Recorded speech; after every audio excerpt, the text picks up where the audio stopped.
Cześć, zapraszam do kolejnego poradnika z gry Total War Warhammer 3. Tym razem porozmawiamy trochę o Slaneshu. Co to za frakcja, o co tu chodzi w ogóle i dlaczego. Więc zejdźmy po kolei. Jeśli chodzi o Slanesha, on ma coś takiego jak rozprzestrzenianie kultu, czyli robią nam się takie budynki z kultem.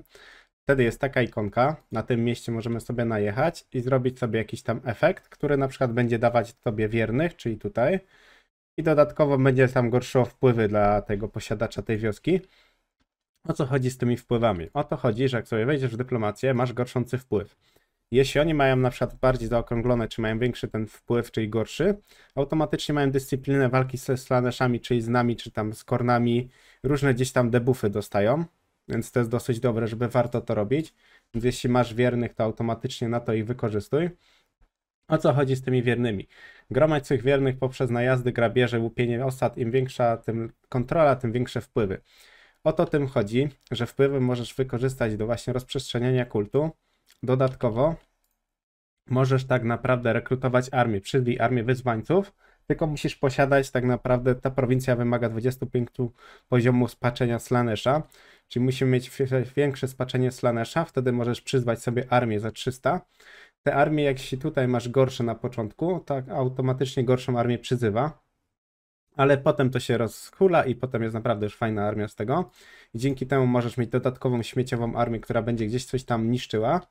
Zaraz zobaczyć, czy ja gdzieś taką armię jeszcze mam, ale chyba akurat niestety nie. O, możemy to zrobić na tym przykładzie tutaj, że jest armia. Używasz przyźmij wyznawców i masz wyznawców. I automatycznie ta armia może spokojnie gdzieś iść, coś tam podbijać, tylko że ona po jakimś czasie się wyczerpuje, więc automatycznie będzie się niszczyła.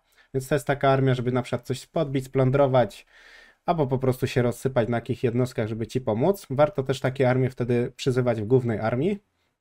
Będą służyć jako tako mięso armatnie, ale te jednostki nawet tam nie są nie najgorsze, więc jak sobie zobaczysz chociażby po tym oddziale, no mamy tu prześladowców, bardzo duża prędkość, rydwany też tak samo, no dosyć fajne te jednostki. Przejdźmy w takim razie od początku.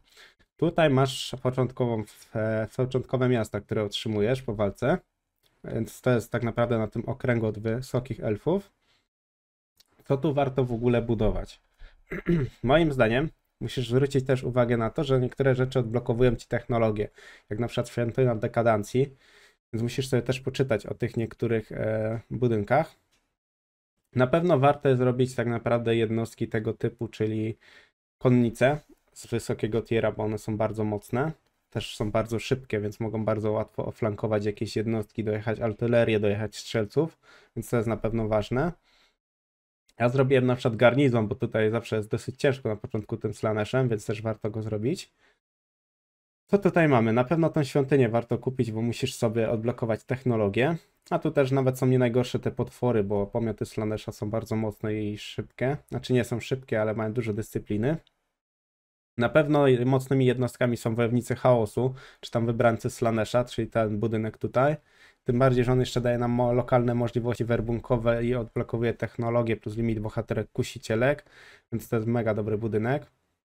Jeśli chodzi o ten budynek na przykład tutaj, no wydaje mi się, że taki sobie te potwory, co oni mają, nie są jakieś, wydaje mi się, wybitnie mocne, więc lepiej sobie zrobić bardziej takie zwykłe oddziały piechoty czy tam konnicy niż na przykład tych potworów, ale to też pamiętaj, że to jest tylko moje zdanie, więc też musisz na to zwracać uwagę.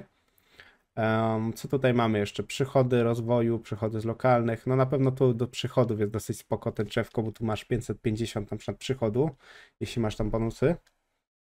Tutaj mamy na przykład wiernych, więc to też jeśli masz tam problem z wiernymi, masz mało ich, to też warto wybudować ten budynek.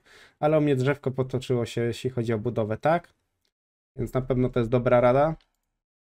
To przejdźmy w takim razie do armii. A jeśli chodzi o rekrutowanie armii, no tutaj możemy rekrutować 4 jednostki, plus jeśli poziom bohatera będzie wyższy, na przykład do zaciągu, no to możemy mieć więcej, więc to też jest warto na co zwrócić uwagę. Na pewno, tak jak mówiłem, wybrańcy Slanesha to są bardzo mocne jednostki piechoty, 120 pancerza, a 85 dyscypliny, więc wydaje mi się, że to jest bardzo fajna jednostka. Tak samo wojownicy chaosu, których łatwo można też kupić, więc z takimi jednostkami gdzieś jechałem na samym początku i nawet do teraz gdzieś tam sobie radzą. Bardzo łatwo można zwasalować wtedy tych elfów.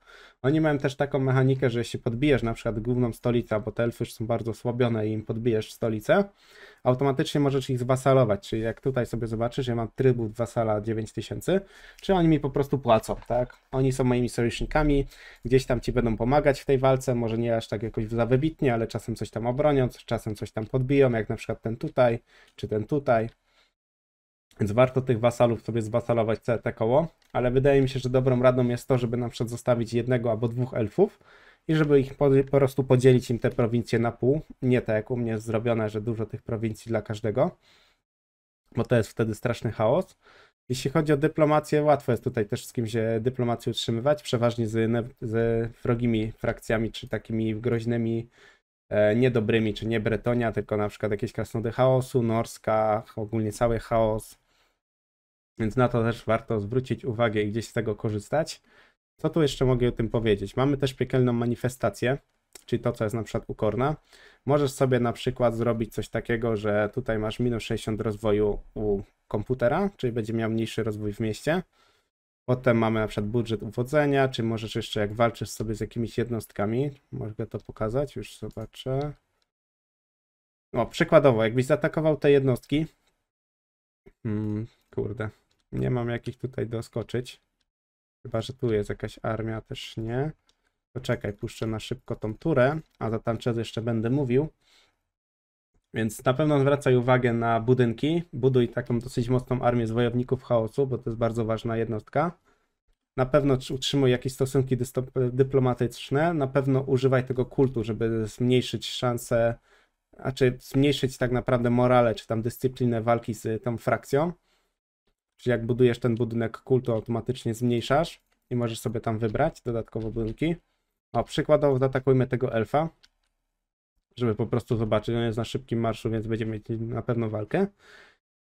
I możesz zrobić sobie coś takiego, że masz tutaj 2400, możesz wydać całkowite uwodzenie i możesz uwieźć na przykład jednostki, na przykład te dwie uwodzisz, automatycznie one przechodzą tutaj do nas, tak? I walczą po naszej stronie. Dosyć fajna rzecz, na pewno warto z tego korzystać, tym bardziej na początku.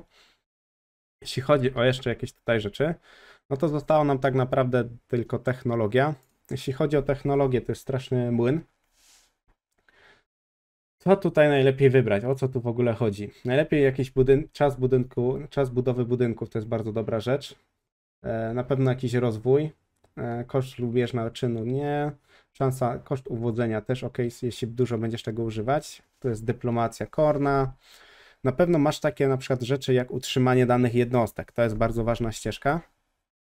Tylko też, żeby niektóre ścieżki odblokować, potrzebujesz na przykład tej świątyni dekantacji. Pamiętam, że chyba tutaj była do utrzymania tych rycerzy. To jest jedno z najważniejszych drzewek technologicznych. Więc wydaje mi się, że to tyle o drzewkach technologicznych i tyle o Slaneshu. Jeśli chodzi jeszcze o samego Slanesha, to jest główny bohater Enkari. On jest czarodziejem, więc warto sobie iść na przykład w tnące odłamki. To jest bardzo mocny skill z masówek. Niszczy armię po prostu doszczętnie. A jeśli chodzi o układ, no na pewno jakiś koszt uwodzenia, ma na przykład pasywki do tego, do jakichś uderzeń, do siły ataku. Do spaczenia warto też spaczenie sobie też nabijać, jak najwięcej się da, bo spaczenie nadaje po prostu bonusy. Kontrola, na przykład przychody z budynków, koszt uwodzenia. Więc wydaje mi się, że to tyle o Slaneshu. Krótko na temat, zwięźle i wydaje mi się, że będzie to dosyć fajne. Dla początkujących, dla zaawansowanych może już trochę mniej. Ale tak naprawdę to są poradniki, więc przeważnie do osób początkujących, czyli dla Ciebie na przykład. Dzięki za oglądanie, jeśli Ci się podobało, zostaw lajka, zostaw suba, zostaw też komentarz i do następnego. Cześć!